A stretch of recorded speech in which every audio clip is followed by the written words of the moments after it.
She woke up at 3 a.m. to a stranger standing over her bed, and before she could scream, he whispered, "Make a sound, and I'll kill everyone in this house." For 3 hours, she laid there with ceramic plates balanced on her back, knowing if she moved even an inch, she would die. When the sun came up, he was gone like a ghost, and she would never feel safe again. That was June 1976, and it was just the beginning of a nightmare that would haunt California for 40 years. He would attack over 100 women, murder 12 people, and then vanish into thin air for 32 years. And when they finally caught him in 2018, the truth was more disturbing than anyone imagined. But hold on, before we continue with what happened next, my friends told me I can't get 1,000 subscribers. Hit that like button, hit subscribe, and tell us in the comments where you're watching from. Let's prove my friends wrong. Now let me tell you how this monster got away with it for so long. It's June 18th, 1976, and Sacramento, California is the kind of place where people don't lock their doors at night. A young woman in her 20s comes home from work, eats dinner, watches some TV, and goes to bed around 11, completely unaware her life is about to change forever. At 2:30 in the morning, a bright flashlight blinds her awake, and there's a man in a ski mask standing over her bed with a gun pointed at her face. His voice is cold, calm, almost polite when he says, "Don't move, don't scream, or I'll kill you and everyone in this house." He ties her hands behind her back with shoelaces from her own closet, then does something absolutely terrifying. He stacks ceramic plates on her back and tells her if she moves and they fall, he's going to kill her. Now she can't move at all. For the next 3 hours, she lays there absolutely still, barely breathing, while he walks through her house like he owns the place. He goes to her kitchen, opens her fridge, makes himself a sandwich, drinks a beer, acts like he's watching TV on a Sunday afternoon. Then he just leaves, disappears into the darkness, and she's left there traumatized but alive. Police show up, take her statement, dust for fingerprints, collect evidence, and find absolutely nothing. No prints, no DNA, no clues. They're thinking this is a one-time thing, some sicko who'll probably hit another city. But man, they're so wrong. Exactly 1 week later, he does it again. Different house, different woman, same terrifying method. Then a week after that, he strikes again, and then again, and again, like clockwork, every single week. By December, he's attacked 12 women, and Sacramento is absolutely terrified. Women are sleeping with guns under their pillows. Hardware stores can't keep locks in stock, and neighborhoods are organizing patrol groups with baseball bats. But nothing stops him because he's not just lucky. He's smart, and he's been planning these attacks for weeks. Victims start remembering seeing a strange man in their neighborhood days before the attack, just standing there, watching. Some women got weird phone calls in the weeks before. Heavy breathing, silence, then hang up.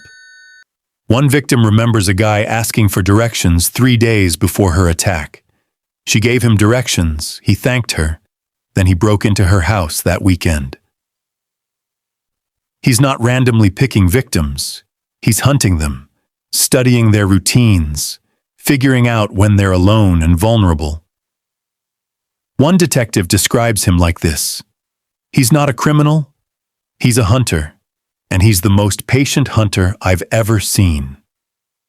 And then investigators realize something that makes their blood run cold. He's listening to them. This guy has a police scanner, and he can hear every dispatch, every patrol route, every move the cops are making.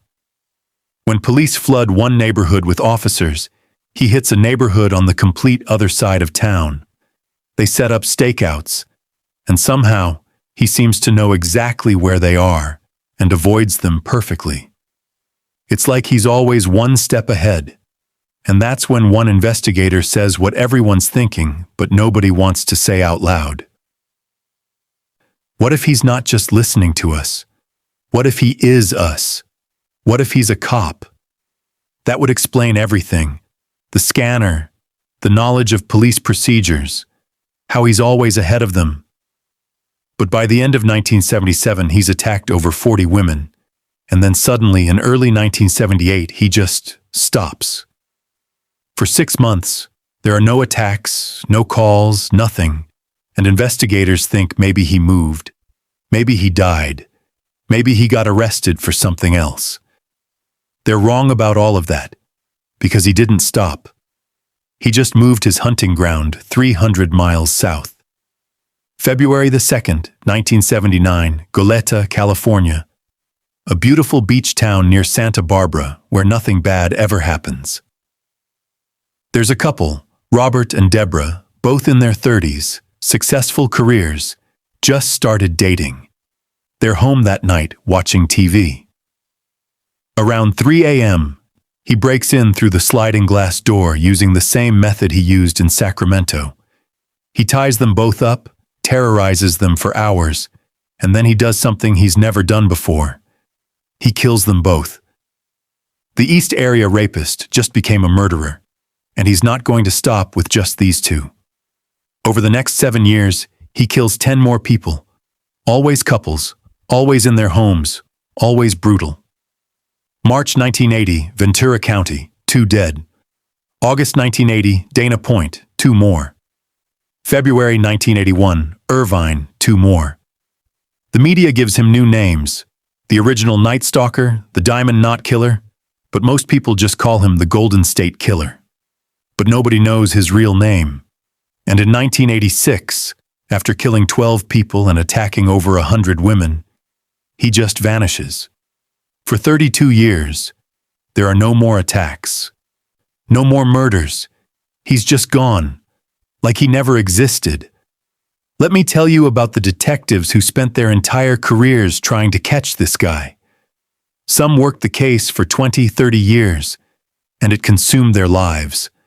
They'd retire and still be thinking about it every single day.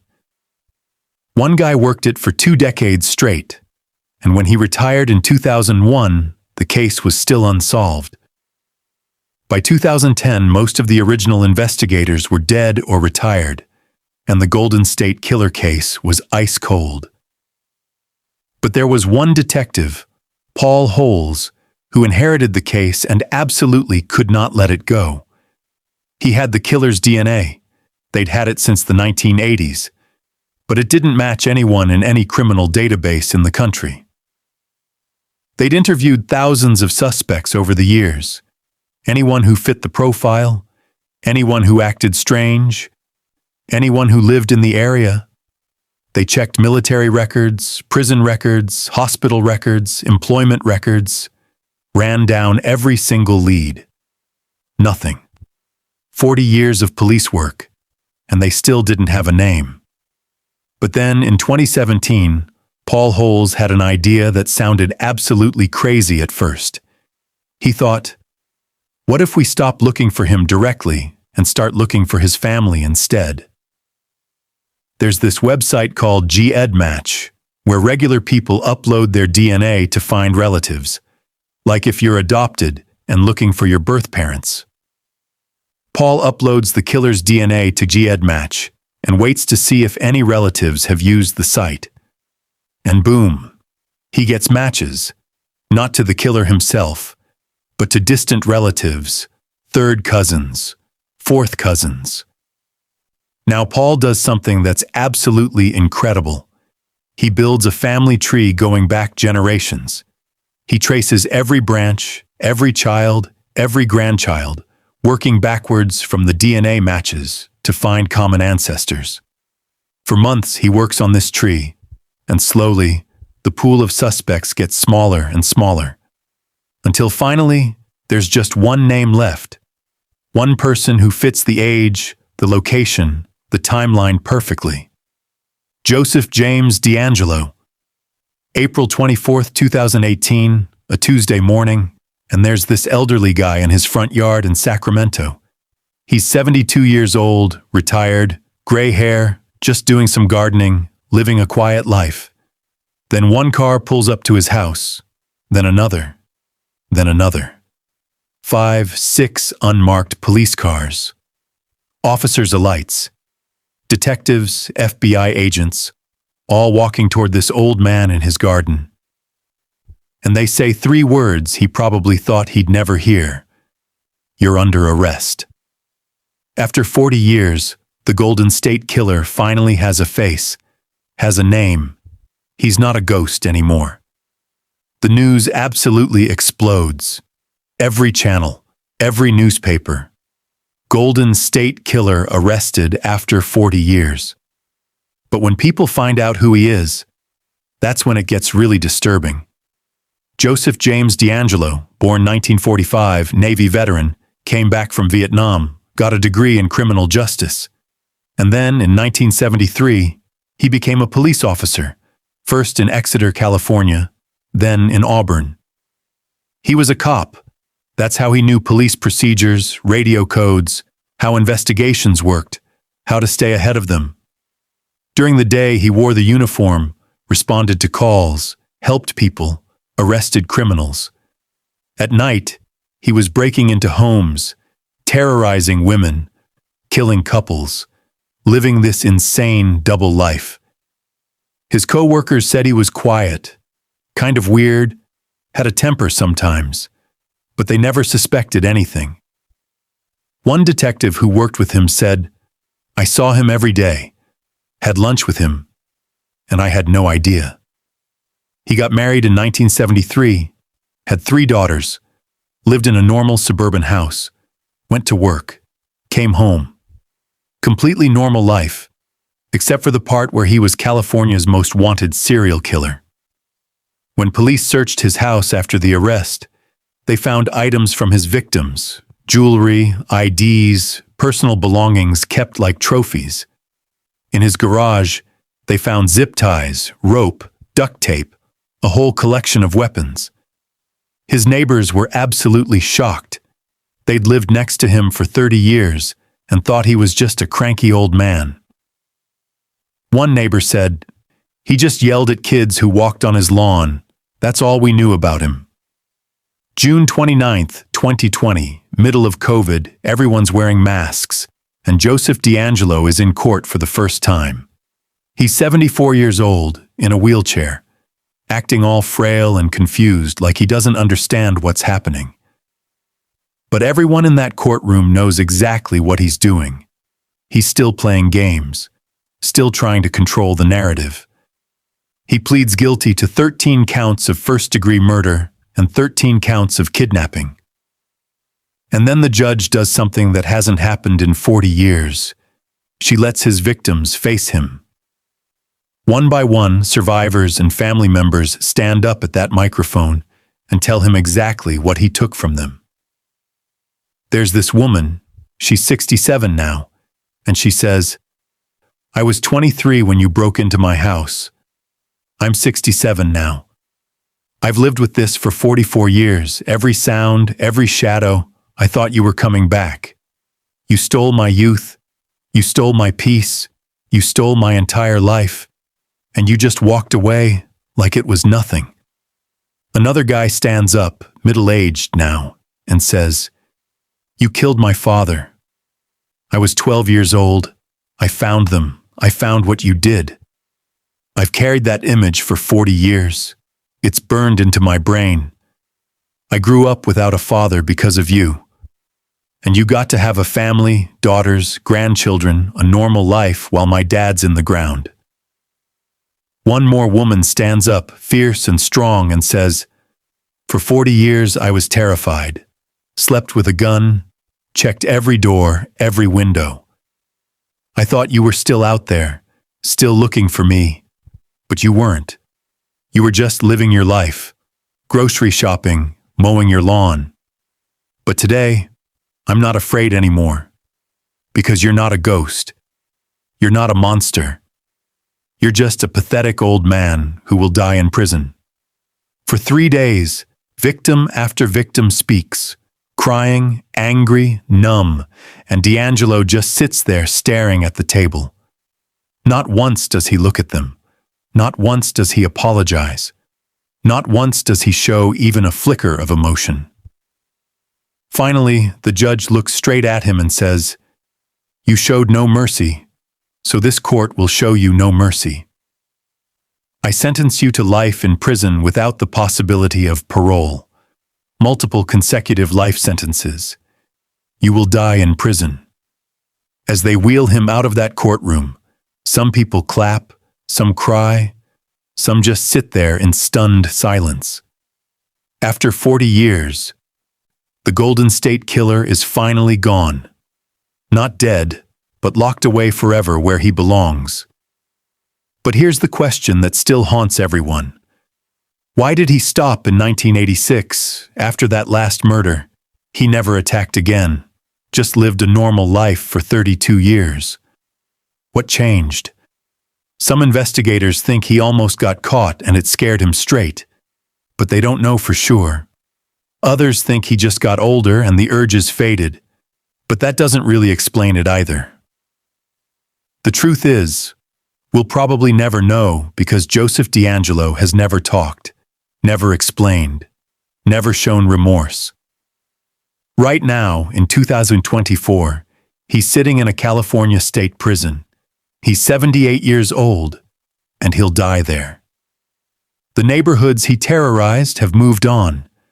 New families live in those houses. Kids play in those streets again. But the survivors haven't forgotten. Many still struggle, still have nightmares, still check their locks 3 times before bed. But this case changed something really important. It changed how we solve crimes forever. That genealogy website trick Paul Holes figured out? It solved hundreds of other cold cases now.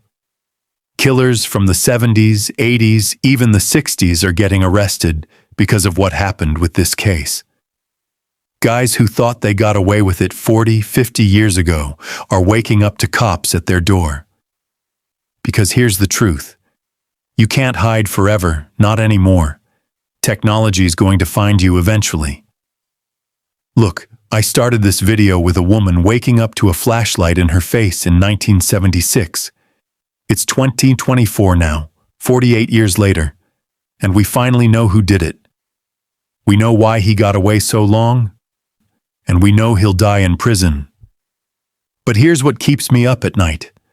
How many other Golden State Killers are out there right now living normal lives? D'Angelo was a cop. He knew how to avoid evidence. He had every advantage, and technology still caught him. So if you're out there thinking you got away with something, you didn't. It's just a matter of time. The victims of the Golden State Killer deserve to be remembered, not just as victims, but as real people who had lives, families, dreams. Some are still alive carrying these scars. Others never got to see him caught. But they all matter. Every single one. If you made it this far, thank you for listening to this story. I know it's heavy, but these stories need to be told. They remind us that evil is real, but so is justice, even if it takes 40 years. Even if it comes from the last place you'd expect. So hit that subscribe button, tell your friends about this channel, and drop a comment telling me where you're watching from. Because the more people who know these stories, the harder it is for monsters to hide. I'll see you in the next one.